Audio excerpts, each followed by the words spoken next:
Namaste and welcome to another episode. Now we have come to number 13, and there's a saying in English, 13 for luck. I hope all of your luck in self-improvement is huge now, and week by week, you're practicing all this.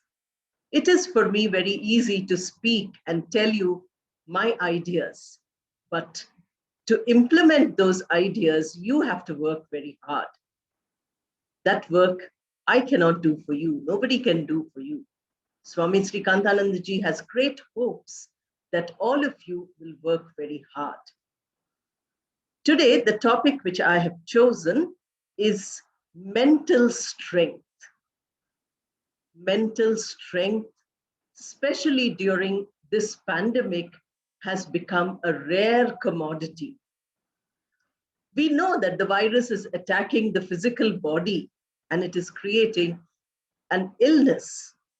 But those who are not affected physically by the virus also are facing terrible mental issues.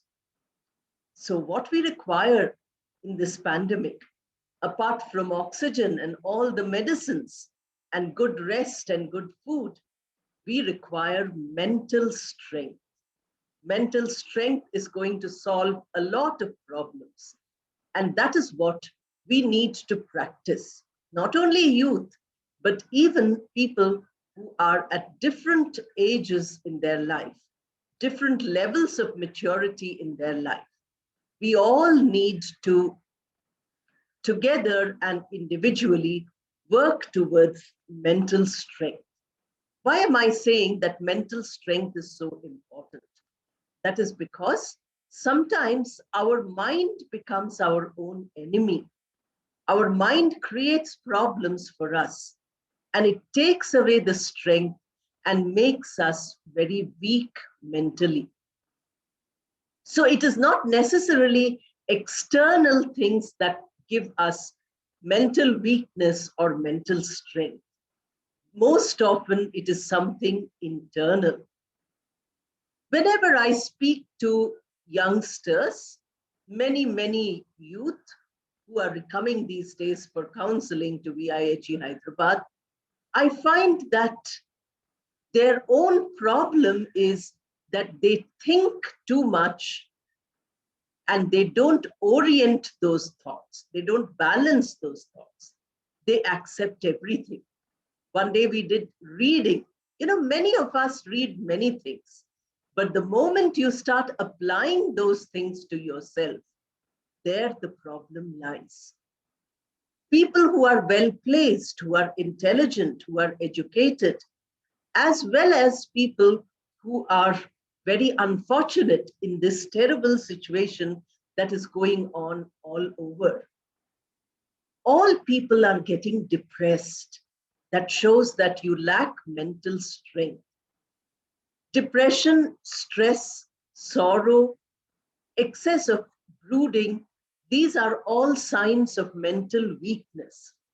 Whenever we want to do something, we have to first diagnose. I've been saying this very often. You have to diagnose, and only then from that diagnosis, you can come to the solution. You can come to the problems and then their solutions. So unless we are able to diagnose ourselves or with the help of others, we will find that our mental strength is becoming weaker and weaker. We are just dissipating all our strength, and weakness catches hold of us. This we cannot allow, because as human beings, we have a very powerful instrument, and that is the mind. If we are taking away all the power from the instrument, then we need to recharge it. It is like your laptop or your phone, which you have to charge regularly, because after some time, the battery gets down. Then we charge it. Then how is it that we are allowing all the weaknesses of the mind to take away the charge and we are not recharging it at all, then we say that we are very unhappy. We are terribly frightened of this pandemic. We are terribly frightened of life. Any little thing frightens us. So what we require to overcome that fear is mental strength. So you have to see the lives of great people. You will find that any achievement is dependent on mental strength. You look at the scientists, you look at the sports persons, and of course, you look at the great spiritual giants of the world. All of them have achieved something due to their mental strength. Without mental strength, you cannot succeed.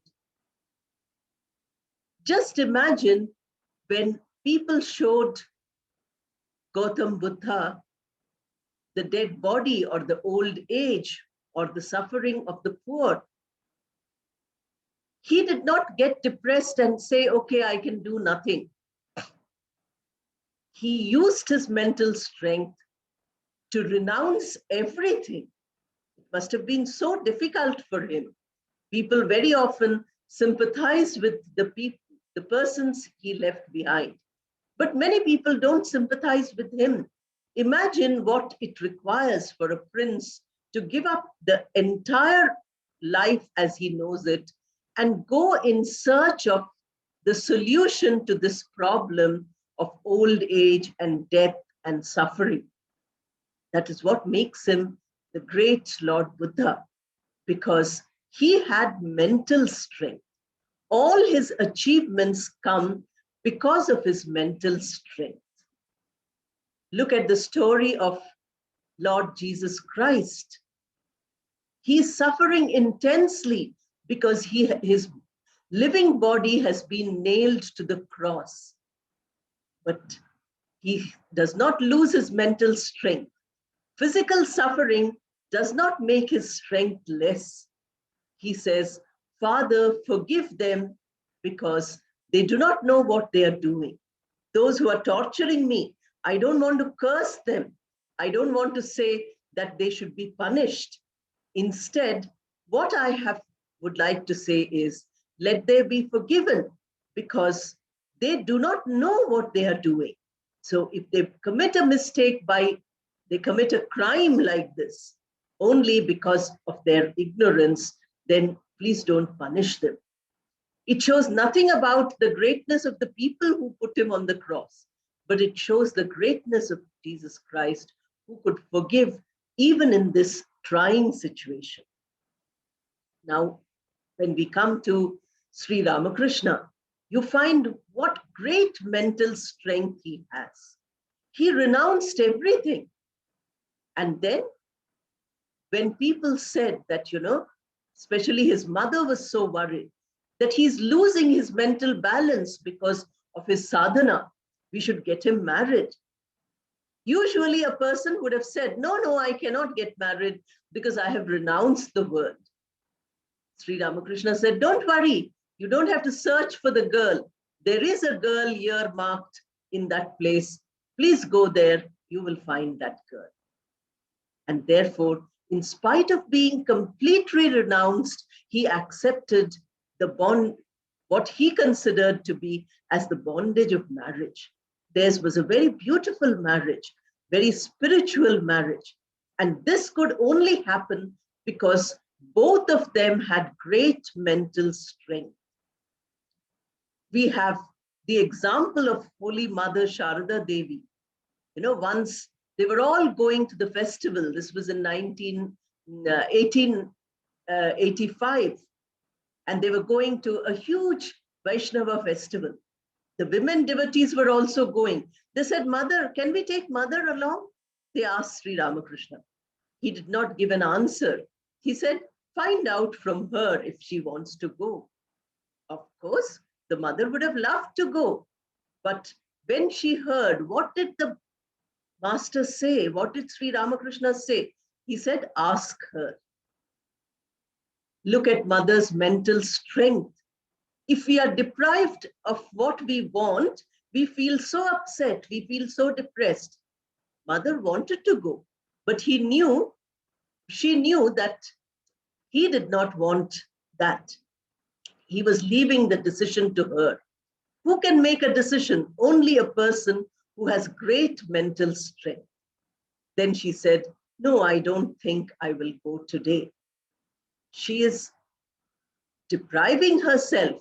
She's not feeling sad because she's deprived.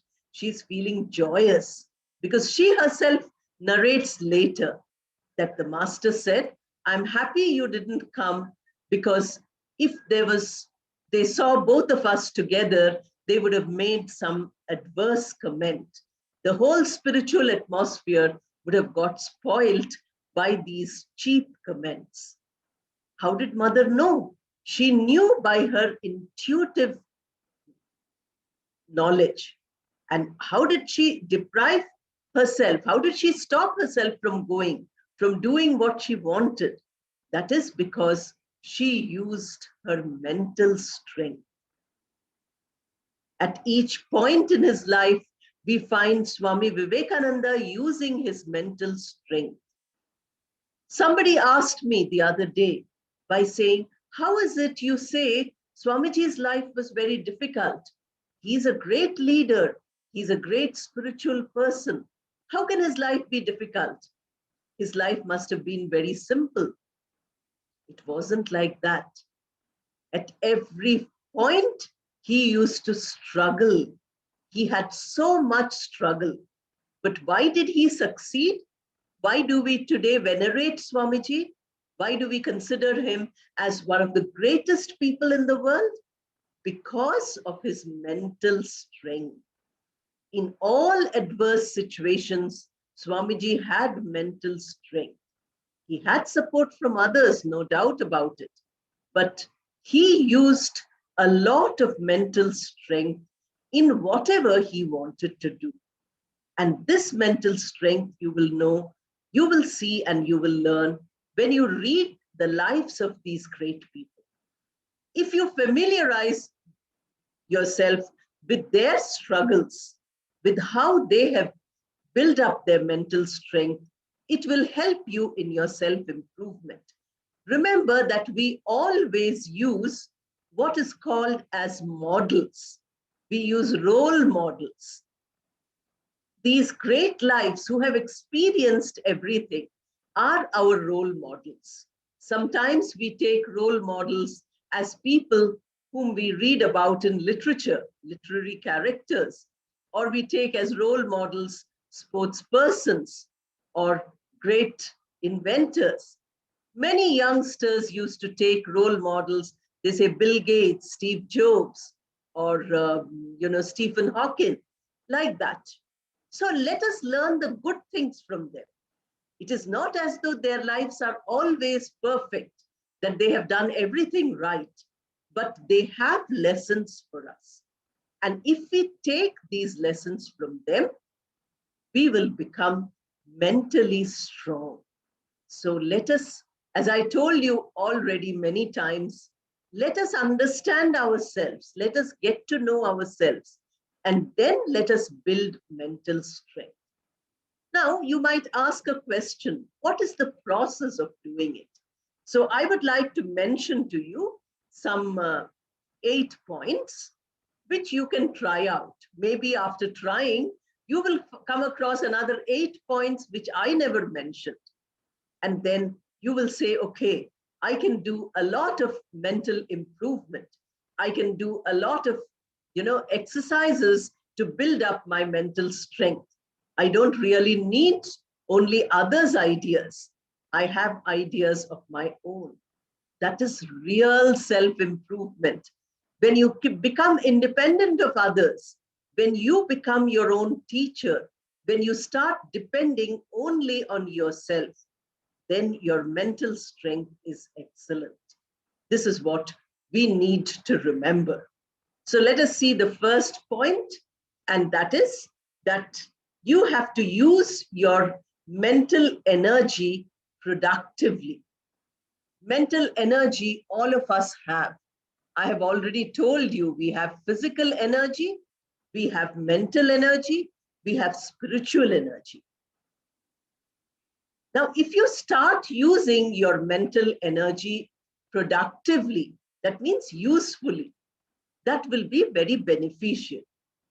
Instead of doing that, we fritter away our mental energy. We just throw it away. We don't make use of it. For instance, suppose we have a little time. We're sitting for half an hour. The mind is steady, the mind is calm. Then what do? We excite the mind by watching some conflicting videos or engaging in a debate which is very cruel and full of fighting and quarreling and bad words. Now, what did we do? A calm, good mind we disturbed. How did we do it? We did it by making a choice which is wrong. And how do we choose? We choose by using our thoughts, which is mental energy. So we used our mental energy to make the mind weak. We did not use our mental energy to make the mind strong. So can we not use it productively? Means it gives a good result. Production, if you go to a factory, you will see what production means. That it has an excellent output. The factory has many machines, it's doing some work. And finally, the output is something which goes to the supermarket and gets sold to you and me. So productivity, our mind is capable of using energy for this productivity. Productivity are also thoughts. They are also useful thoughts, but actions also, useful actions. This will come from the mind. That is the first point you have to remember. Then you focus on positives. Speaking to people, especially, in a career where I have always interacted with youngsters, 20, 22, 25, this age group, maybe sometimes 16, 18 also. What did I find out of this long experience? That most of us like to focus on negatives.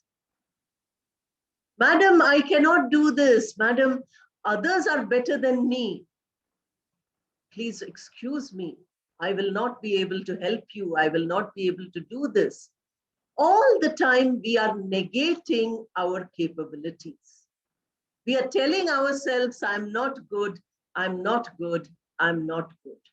Instead, can we not start thinking positively that yes, I'm not good, but can I not become better? Today, at this point of time, I'm not capable. Tomorrow, the day after tomorrow, 1 month later, 1 year later, can I not become better than I am today? Can we not think like this? Can we not focus on moving forward? I'm sure I have told you already the story of Sri Ramakrishna. He said, go forward. And then the woodcutter went forward and found sandalwood and found silver and gold and diamonds. Go forward. So don't be stuck in your groove where you are today, because that is your comfort zone. You're very happy where you are. But please remember that where you are, you cannot remain. Life keeps going on changing. So you have to keep moving. Whether you move in the positive or negative direction depends on your mental energy. So if you make your mind strong, then your positives will make it stronger. Your negatives will make it weaker. If in a day you think 100 thoughts, out of them 50 are positive and 50 are negative, tomorrow you try to think at least 60 positive and 40 negative. We can't sort out the problem in a day. We have to be patient. We have to wait. But when you are patient, when you wait, what happens is that you are able to overcome your own problems, because the negative slowly transform into the positive, giving you great strength of mind. Success is really empowering. If you succeed in a little thing, changing yourself, improving yourself, you will remember that this little success will make you much stronger mentally. So always positives make us successful. And once we succeed, we are adding to the mental strength. We are adding to our internal resources, which is what is needed today, because there is devastation all around. There is sorrow all around. In this, if we want to keep ourselves balanced, if we want to keep ourselves sane, we need certainly to be mentally very strong. Now, the third point which I want to mention is, which I did one whole video on, and that is constantly find motivation within yourself, whatever you're doing. One student was saying that I joined this course with a lot of interest, but now I find it is a terrible course. I don't like it at all. Another person was saying, I joined a good college, but I think the company is not good at all. Please remember that situation outside is very difficult to change. We cannot suddenly say, world, heal yourself today. The world will heal slowly.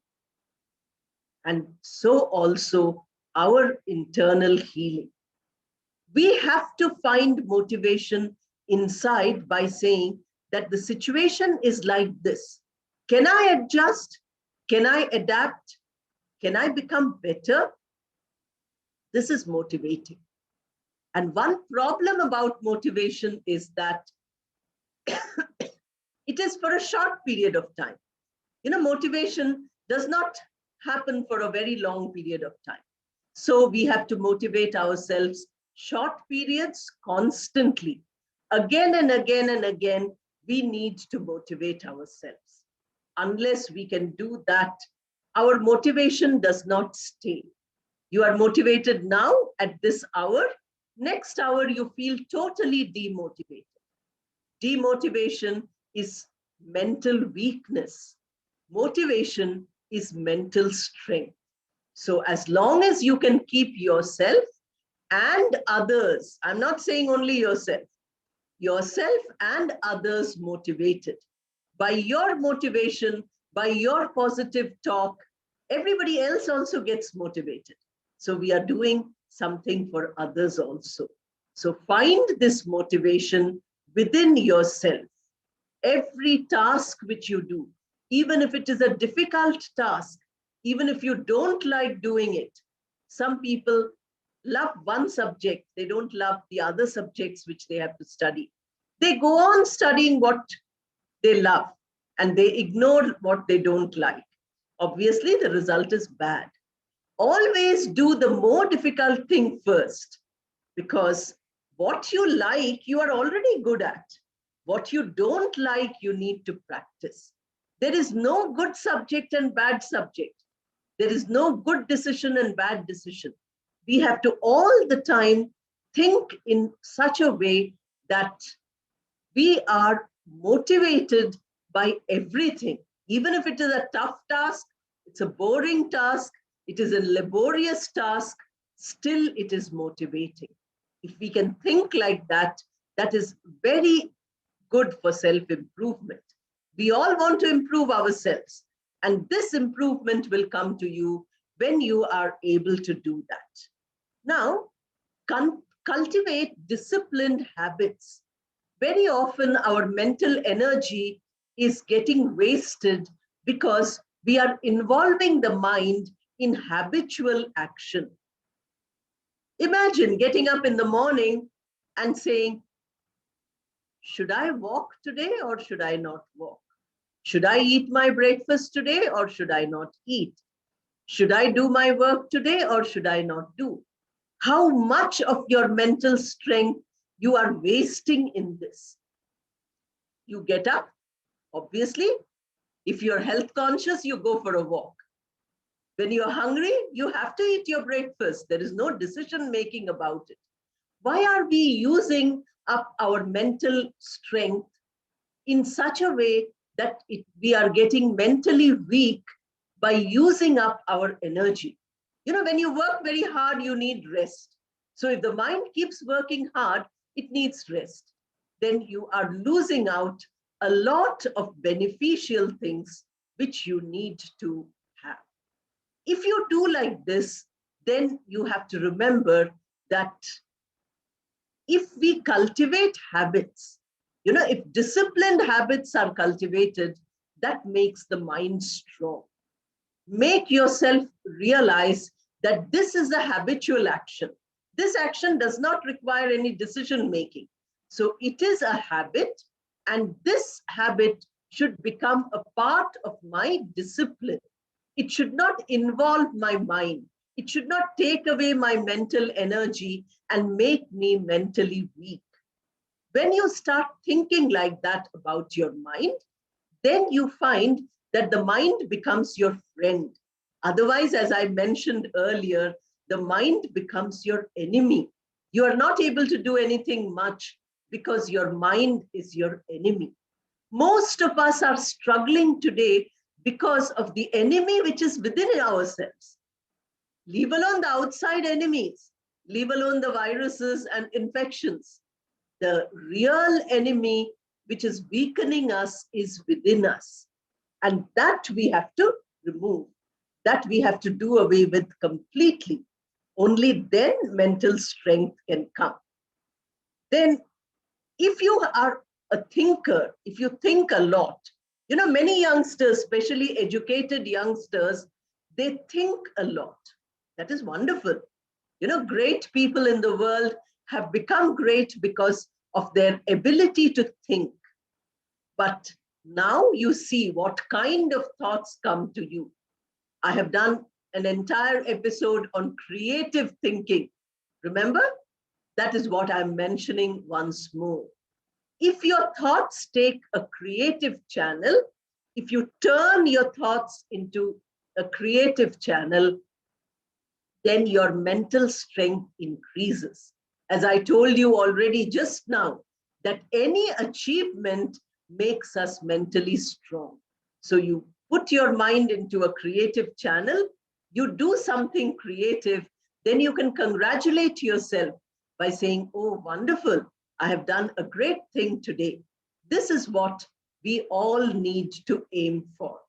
Then, of course, I have done one, part on reading also, listening also. So when you read or when you listen to something, please be very analytical. Don't try to say, take everything as the gospel truth and try to apply it to yourself. We have to be objective. Whenever we read something, it is for getting the idea, getting an awareness, getting the knowledge. Please do not think that by reading something, you need to follow it 100% by applying it to your mind. Unfortunately, nobody reads spiritual literature and nobody applies spiritual literature to their minds, to their lives. They just read it and say, oh, it is too tough. I cannot read it. Some mature individuals also tell me that, it is so tough to understand Bhagavad Gita or Upanishads, etc. I don't like to read this. I would rather not read these books. It is better to read something else. There are many self-improvement books in the market today, not spiritual, but very secular. But as I told you already, and I'm repeating myself again and again, we cannot generalize. We have to experiment. If you read the life of Sri Ramakrishna, especially the manner in which he treated his own disciples, he trained his own disciples, you will know how individual our minds are. No two minds are the same. So no two minds can have the same treatment. Unfortunately, today our education system is such that all of you are put together, 50 or 100 people learning the same thing in the same room or in the same online class. But what is happening? It is very clear that we are all put into a single group. We don't belong to this single group. Please remember, we should remember that each of us is an individual. If you read a 100-page book, maybe 20 pages apply to you and 80 pages do not apply to you. When you listen to a 1-hour lecture, I'm telling you so many points. Maybe out of these 8 points, only 4 apply to you and the other 4 don't apply. If you try to follow everything, then it becomes totally confusing. You know yourself best. I might be generalizing, but you cannot generalize because you are one individual and you will apply to yourself whatever you think is necessary. This is what I would like all of you to remember. Whenever you are reading or listening or following something, please use your mind and use it in such a way that you are an individual mind, not a collective or a team here. It is an individual we are talking about. Then you have, very often we are very cruel to ourselves. This is a way of building up strength, but it is also a way of dissipating the strength. When you go for meditation, your guru will always tell you that don't do too much at once, then your mind will get totally disturbed. You will not have peace of mind at all. Instead, you will have mental illness. So we have to go very slowly. Does it mean that long meditation is bad? It doesn't mean that. It means that we have to go step by step. Similarly, in mental training also, people are often very cruel to themselves. I told you at the beginning that mental weakness is caused by our own thoughts, our own ideas, our own brooding. We go on and on and on thinking. Somebody said something bad to you.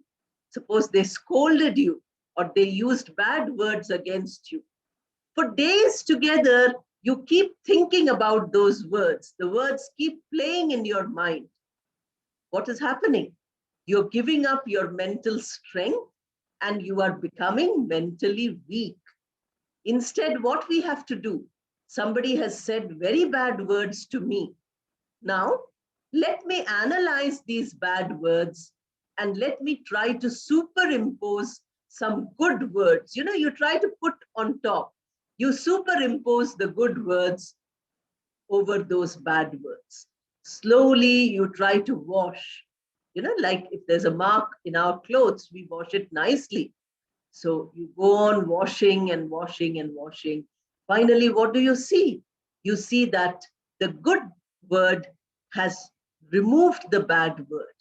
If you made a mistake in writing when you were a child, there was something called an eraser. So you could make a mistake, you could wipe it out, and you could write again.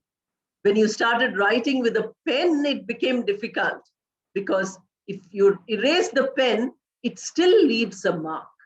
So let not your mental illnesses, let not your mental weaknesses cause you this kind of indelible negative. Then you will never be able to make it positive. Don't be cruel to yourself. Be kind to yourself. But kindness does not mean self-centeredness. Don't be self-centered. Think of others. When you start thinking of others, when you start empathizing with others, then you find that your mental strength is increasing. When you participate in the troubles of others, mentally, if not physically, then you find that you're becoming much stronger mentally. Last point that I want to speak to you about is whatever you're doing to take care of your body, you have to now do to take care of your mind. We are all trying to build a very strong body. Now, in the last 1.5 years, we are also worried about immunity. So we are doing everything to build up physical strength. But what are we doing to build up mental strength? Are we doing anything at all? Just think about it.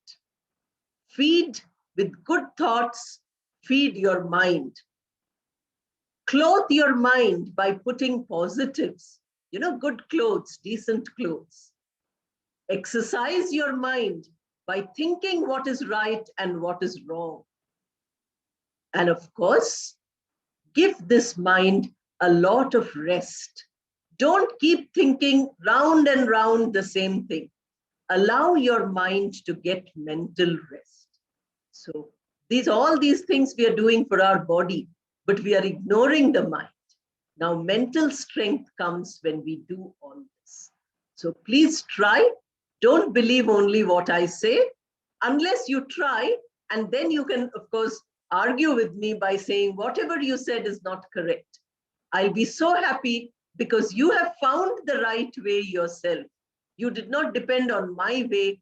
My way is not the only way. There are hundreds of ways, and you will find it on your own. I'm sharing my ideas, you share yours. We all share with each other, and we all help each other to become better.